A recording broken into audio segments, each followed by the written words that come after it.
the roof catchment for water harvesting. You see these gutters.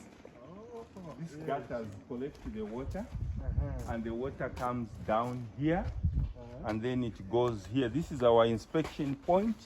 Okay. Okay, so the water will go in here from the rooftop. Wow. Okay. So this far we're only using this rooftop, which is about 20 meters. And 3 good rains, this fills 30,000 liters of underground reservoir.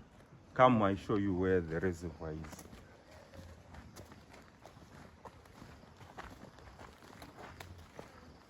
So this is the reservoir. Okay. Collects water from that big house, the rooftop of that one. This is 30,000 liters.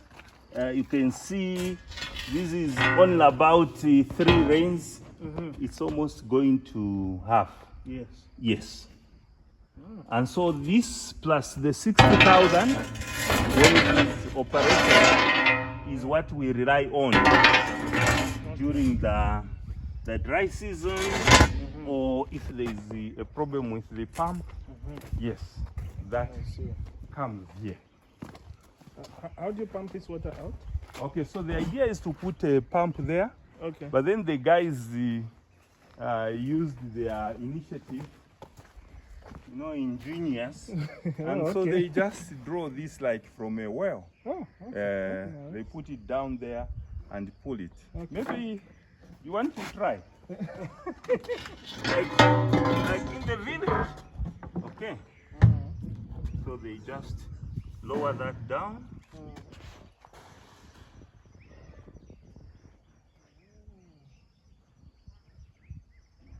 I'm not that experienced, but the guys here are. Then they pull it. They pull it. Yes, you have water. Oh, let's just take it back. We have no use for it for now.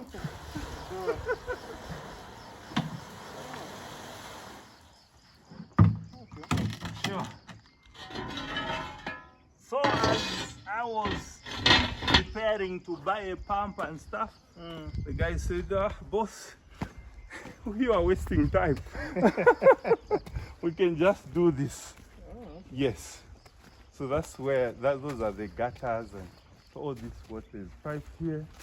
Let's move this side. I want to show you the mango.